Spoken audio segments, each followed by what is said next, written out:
முதலமைச்சராக இருக்கும்போது அது நான் இந்த பகுதி மக்களிடத்திலும் சொல்லியாக வேண்டும். தமிழகத்தில் மிகவும் பிற்படுத்த ஜாதி சமூகத்தினர்களுக்கு 106 ஜாதிகள் இருக்கிறது. அதில் 20% அவர்களுக்கு இருக்கிறது. அதில் நம்முடைய 106 ஜாதி இருக்குது. நம்முடைய பாட்டாளி மக்கள் கட்சிக்காரர்கள் வேண்டுகோளின்படி அவர்களுக்கு ஜாதி வாரி கணக்கெடுப்பு எடுத்துப்பட வேண்டும் சொன்னார்கள். அதை நாங்கள் ஆணை போட்டோம், எடுத்துக்கொள்ளலாம். அவர்களுக்கு தனியாக 10.5% இடஒதுக்கீடு வேண்டும் என்று ஒரு கோரிக்கையை புதிதாக வைத்தார்கள். நான் அப்பொழுது சொன்னேன், CV சண்முகம் தான் அவர் சட்ட அமைச்சர், அவர் தான் அதை கொண்டு வர்றார் அந்த பிரச்சனையை. CV, உங்களுக்கு நல்லாவே தெரியும், ஜாதி வாரி கணக்கெடுப்பு நடத்துவதற்கு கொடுப்பதற்கு மாநில அரசிற்கு அதிகாரம் உண்டு. அந்த அதிகாரத்தில் எப்படி ஜாதி வாரி கணக்கெடுப்பு நிகழ்கால ஜாதி வாரி கணக்கெடுப்பு முதலில் எடுக்க வேண்டும்.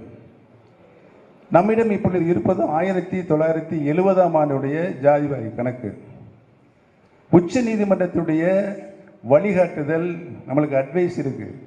ஒரு மாநிலம் ஜாதி வாரி கணக்கெடுக்கப்பட வேண்டும் என்று சொன்னால் நிகழ்கால ஜாதி வாரி கணக்கெடுப்பு எடுக்க வேண்டும். ஒன்று.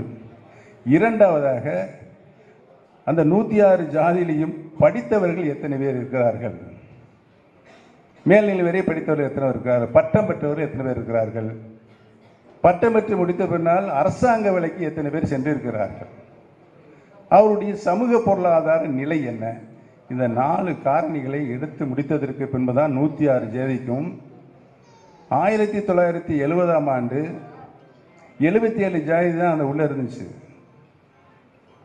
மிகவும் பிற்படுத்தப்பட்ட பட்டியலில்.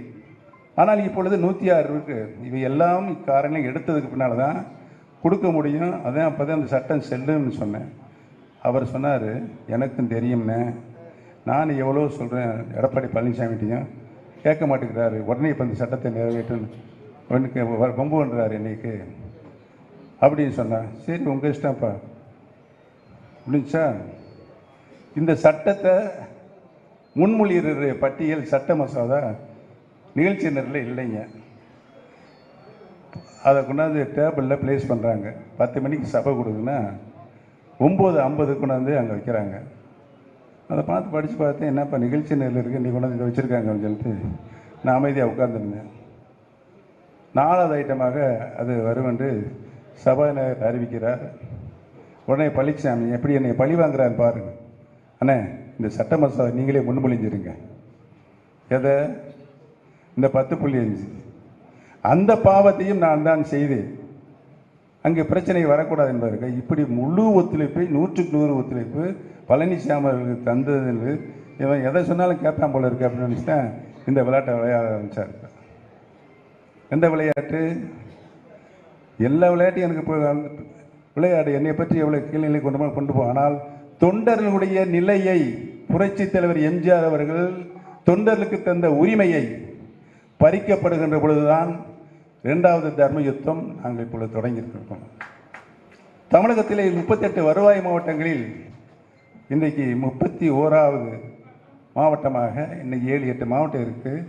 இங்கே நாங்கள் சிவகங்கை எல்லையை தொடுகின்ற பொழுது எங்களை ஊர்வலமாக இந்த மண்டபத்துக்கு வந்து சேருவதற்கு 1.5 மணி நேரமாகுது. இந்த 1.5 மணி நேரமும் தொண்டர்களுடைய குரல், அவருடைய உரிமை குரல், அதை காப்பாற்றுகின்ற இயக்கமாகத்தான் நம்முடைய இயக்கம் இன்றைக்கு தமிழகத்திலே தொண்டர்களை ஒருங்கிணைக்கின்ற இயக்கமாக இன்றைக்கு நடைபெற்று கொண்டு இருக்கிறது. இது ஒருபுறம்.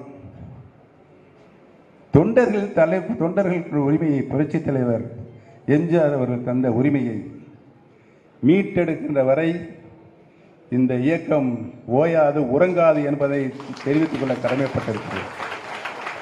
இவ்வளவு கொடுமைகளையும் செய்த எடப்பாடி பழனிசாமி பொதுச் செயலாளரும் நானே வருவேன், முதலமைச்சராகவும் நானே வருவேன் என்று எல்லா பதவிகளும் என்னிடம் நானே வர வேண்டும் என்று எண்ணிய பழனிசாமி அதை நடைமுறைப்படுத்துகின்ற பொறுப்பு தலைமை அவருக்கு இருக்கிறதா? இல்லை. அவர் பொறுப்பேற்றதுக்கு பின்னால் 8 தோல்விகளை கழகம் சந்தித்திருக்கிறது. ஊராட்சி கழக தேர்தல் நடந்தது, பஞ்சாயத்தில் தோல்வி, பேரூராட்சி தேர்தலில் தோல்வி, நகராட்சி தேர்தல் தோல்வி, மாநகராட்சி தேர்தலில் தோல்வி, கழக அமைப்பு தேர்தலிலும் தோல்வி. இப்படி பல தோல்விகள் கழகத்திற்கு பெற்ற பெருமை அவரையே சார். சட்டமன்ற இடைத்தேர்தல் நடந்துச்சு, அதுலேயும் தோல்வி. நாடாளுமன்ற தேர்தல் வந்தது, 39 இடம் போட்டிட்டோம். 39 இடம், ஒன்னே ஒன்று கண்ணே கண்ணு தேனி நாடாளுமன்றம் தான் வெற்றி பெற்றது. 38 இடங்களையும் தோல்வி.